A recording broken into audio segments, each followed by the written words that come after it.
तुर्तास धन्यवाद। आणि यानंतर आणखी महत्त्वाचं म्हणजे आकाशवाणी आमदार निवासात हसन मुश्रीफ यांच्या गाडीची ही तोडफोड करण्यात आली आहे। काही अज्ञात इसमांनी मुश्रीफांच्या गाडीच्या काचा फोडल्यात। 2 अज्ञात इसम हे सध्या पोलिसांच्या ताब्यात आहेत।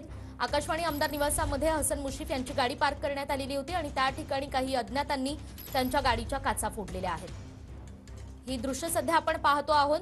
यामध्ये काही शासकीय वाहनं सुद्धा होती, काही आमदारांची वाहनं सुद्धा पार्क करण्यात आलेली होती आकाशवाणी आमदार निवासाजवळ। आणि संपूर्ण राज्यभरामध्ये आपण पाहतोय मराठा आंदोलनाच्या पार्श्वभूमीवर काही तणावात्मक परिस्थिती उद्भवलेली आहे। अनेक ठिकाणी गाड्यांची तोडफोड केली जाते।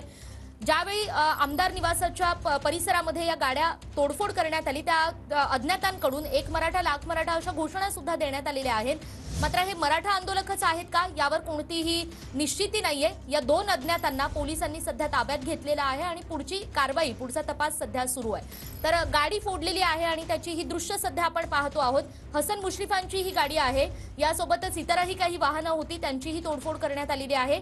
आणि या सगळ्यानंतर आता आमदार निवासस्थान परिसरामध्ये पोलीस बंदोबस्तामध्ये वाढ करण्यात आलेली आहे। संपूर्ण राज्यभरामध्ये अनेक ठिकाणी सध्या जाळपोळ केली जाते, वाहनांची तोडफोड केली जाते, काही घरांची सुद्धा जाळपोळ करण्यात आली आणि त्याचंच लोण हे आता मुंबईमध्ये सुद्धा पसरताना दिसतंय। थेट आमदार निवास ज्या ठिकाणी आहे आकाशवाणी परिसरामध्ये खाली गाड्या पार्क करण्यात आलेल्या होत्या, काही शासकीय वाहनं सुद्धा होती आणि काही आमदारांच्या गाड्या सुद्धा होत्या। यापैकी हसन मुश्रीफांची गाडी आपण पाहतो आहोत। हसन मुश्रीफांच्या गाडीच्या काचा फोडलेल्या आहेत 2 अज्ञात इसमांनी आणि ही तोडफोड करताना एक मराठा लाख मराठा अशा घोषणा सुद्धा दिल्या जात होत्या। मात्र हे मराठा आंदोलकच आहेत का अशी कोणतीही निश्चित बातमी TV9 कडून सध्या तरी आम्ही देत नाही। मात्र 2 अज्ञात इसमांना पोलिसांनी सध्या ताब्यात घेतलेला आहे आणि पुढची कारवाई पुढचा तपास सध्या सुरू आहे। तर ही आमदार निवास परिसरातली गाड्यांची काही दृश्य आपण पाहतो आहोत। ज्या गाड्यांची तोडफोड करण्यात आलेली आहे त्या गाड्यांची थेट दृश्य एक्सक्लुसिव्ह दृश्य TV9 मराठीवर आम्ही तुम्हाला दाखवतो आहोत। संपूर्ण राज्यभरामध्ये जी परिस्थिती उमटली आहे त्याचेच पडसाद आता मुंबईमध्ये सुद्धा बघायला मिळत आहेत। अनेक आमदारांना गावबंदी करण्यात आलेली आहे, तालुक्यामध्ये प्रवेशबंदी करण्यात आलेली आहे आणि आमदारांच्या भूमिकेला विरोध करण्यात येतोय आणि याच पार्श्वभूमीवर काही आमदारांच्या गाड्यांची तोडफोड सुद्धा झालेली आहे। अक्षय मंकनी आपले प्रतिनिधी आहेत सध्या या परिसरातनं आपल्यासोबत। अक्षय, काय नेमकी परिस्थिती आहे त्या ठिकाणी सध्या?